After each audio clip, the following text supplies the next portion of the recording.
There is a hope towards the implementation of B30 mandatory. Outside that, there are some objective assessments on the regulation. In the segment, I would like to deliver you some data about biofuel or biodiesel 30. The first data will be about the basic considerations on the implementation of B30 mandatory program.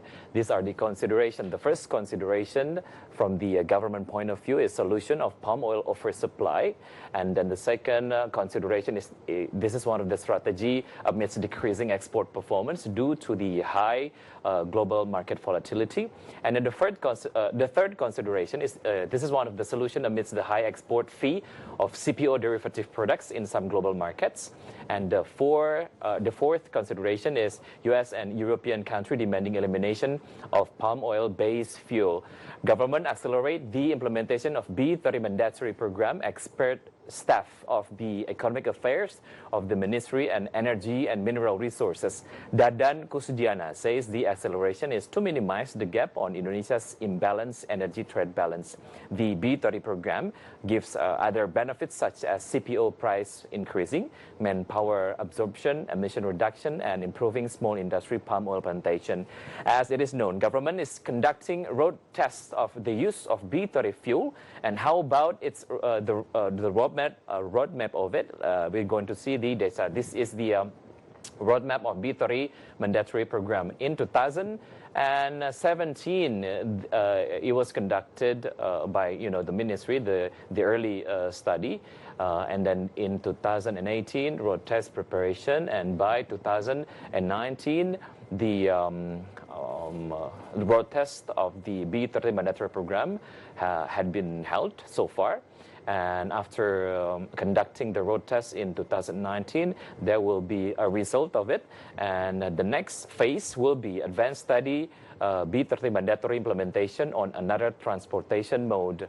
Minister of Energy and Mineral Resources Ignatius Jonan said that the B30 mandatory program is government's serious effort to improve CPO industry and to guarantee the stabilization of fuel price in Indonesia.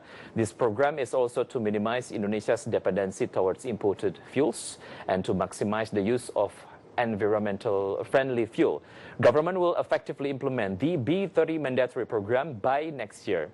B30 is also one of the strategy to mitigate the weakening trend of Indonesia's CPO export performance. And how about that? We're going to see the Indonesia's export performance that experiencing the slowdown.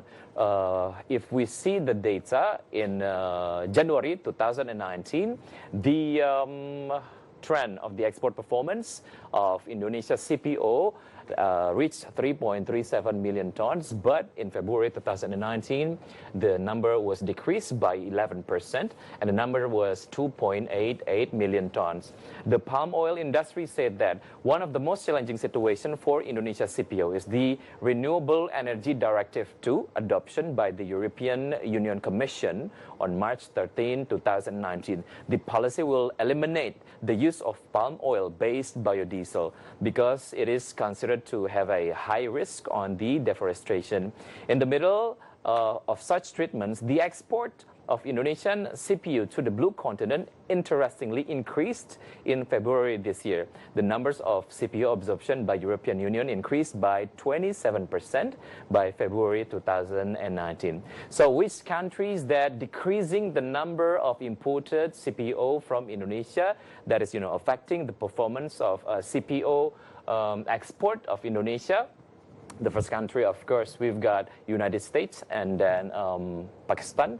Of course, we got China and India. The weakening growth of China threatening Indonesia's CPO export performance by 2018. China's economic growth can only reach 6.6% compared to 2017 growth that reached 6.9%. The export performance of Indonesia's commodity is fully affected by the slowing down trend of China's manufacture. In 2018, China is Indonesia's biggest non-oil and gas commodity market. Amidst the lowering export performance, there was an increase of CPO production in 2018. We're going to see the data, the trend of the CPO production in Indonesia.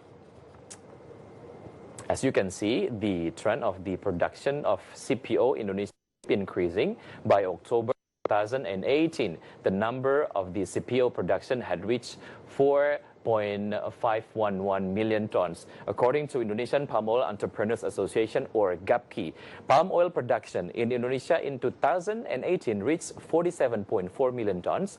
This number is increased more than 12% compared to the number in 2017 production that was reached 38 million tons. During 2018, the highest production of palm oil happened in October 2018, achieving 4.5 million tons. So definitely B30 program is one of the effective program to absorb oversupply of Indonesian CPO. So how about the entrepreneur's opinion toward this? We're going to see the statement. The first statement is going to be from Kiatmaja Lukman. He is the vice chairman of Indonesia Truck Business Association. He said that B30 will be more ineffective, because it has to make the absorption of the fuel is not really effective. And then Ignatius Jonan said that the program of the fuel or the B30 will be more. He said that the consumption of B30 by vehicles will not give significant impact on the performance of engine. Most likely it will be fine. Indonesian truck entrepreneur hope that there will be a solution that must benefit all parties. If there are any potential loss, it needs to be mitigated well. In the meantime, Minister of Energy and Mineral Resources Ignatius Jonan said that the B30 mandatory program is government's serious effort to improve CPO industry and to guarantee the stabilization of fuel price in Indonesia. And stay tuned on Market Headlines. We'll be right back after the break.